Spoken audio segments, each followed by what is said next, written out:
প্রচারে বেরিয়ে ক্ষোভের মুখে হাওড়ার তৃণমূল কংগ্রেসের প্রার্থী প্রসূন বন্দ্যোপাধ্যায়। বালি বিধানসভা এলাকায় প্রচারে গিয়ে ইফতার পার্টিতে যোগ দিয়েছিলেন তিনি। সেখানেই বিক্ষোভের মুখে পড়েন প্রসূন বন্দ্যোপাধ্যায়। অভিযোগ, তাঁকে এলাকায় কোনো দরকারে পাওয়া যায় না। সেই কারণেই এদিন প্রচারে বেরোতেই তাঁকে ঘিরে গো ব্যাক স্লোগান ওঠে। পুরো ঘটনাটিকে পূর্ব পরিকল্পিত বলেই আখ্যা দিয়েছেন প্রসূন বন্দ্যোপাধ্যায়। আমাদের সঙ্গে রয়েছেন আমাদের প্রতিনিধি জগন্নাথ সামন্ত। বালি বিধানসভায় ঠিক কোন এলাকায় এরকম বিক্ষোভের মুখে পড়লেন প্রসূন বন্দ্যোপাধ্যায়?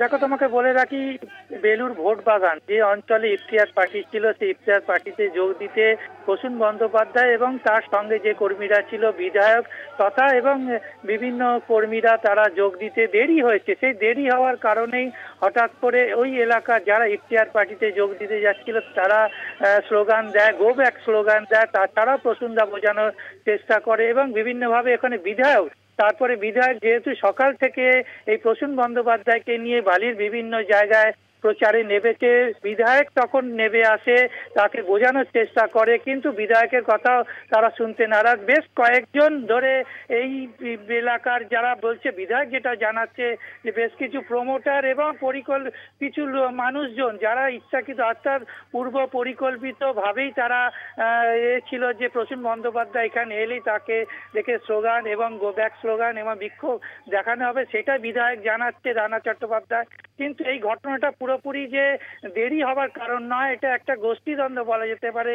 ওই এলাকায় তার বেশ কিছু লোক, অর্থাৎ দলীয় দলীয় কিছু ব্যক্তিরা, তারা নিজের চরিতার্থ স্বার্থ করার জন্য। জেলা তৃণমূলের কি বক্তব্য, কারা করেছে এটা?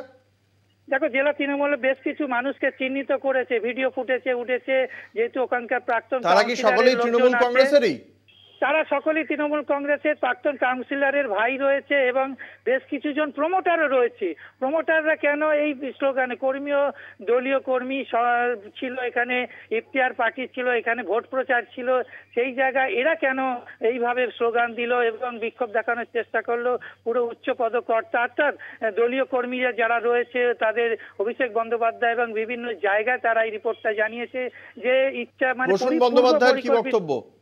প্রসূন বন্দ্যোপাধ্যায় যেটা জানাচ্ছে যে প্রচারের থেকেই আমরা যে এখানেই থাকি, হাওড়াতেই আমার বাড়ি, আমার হাওড়াতে, কিন্তু বেশ কিছু জন বারবার অভিযোগ তুলছে যে তাকে দেখতে পাওয়া যায় না, কিন্তু এখানেই তিনি প্রচার করছেন, এখানেই থাকছেন। অর্থাৎ ইফতিয়ার পার্টিতে দেরি হয়েছে আসতে, সেই দেরির কারণেই এই ঘটনা ঘটলো এবং বিধায়ক এবং প্রসূন বন্দ্যোপাধ্যায়কে ঘিরে বিক্ষোভ তৈরি হলো। বিধায়ক যেটা জানাচ্ছে, রানা চট্টোপাধ্যায় পূর্ব পরিকল্পিত, দলীয় কর্মীরা এই ঘটনা ঘটিয়েছে এবং তাদের চিহ্নিত করে তাদের পাঠানো হয়েছে বিভিন্ন জায়গায়। অভিযোগ জানানো হয়েছে যে এইভাবে কেন তাদের হ্যাকেল করা হচ্ছে এবং প্রচারে বাধা দিয়েছে। অর্থাৎ গোষ্ঠী কোন্দল, নিজেদের প্রচারেই তৃণমূল কর্মীরাই এই তৃণমূল প্রার্থীর গো ব্যাক ধ্বনি শোনা নিয়ে কি বলছেন বিজেপি প্রার্থী ডক্টর রথীন চক্রবর্তী?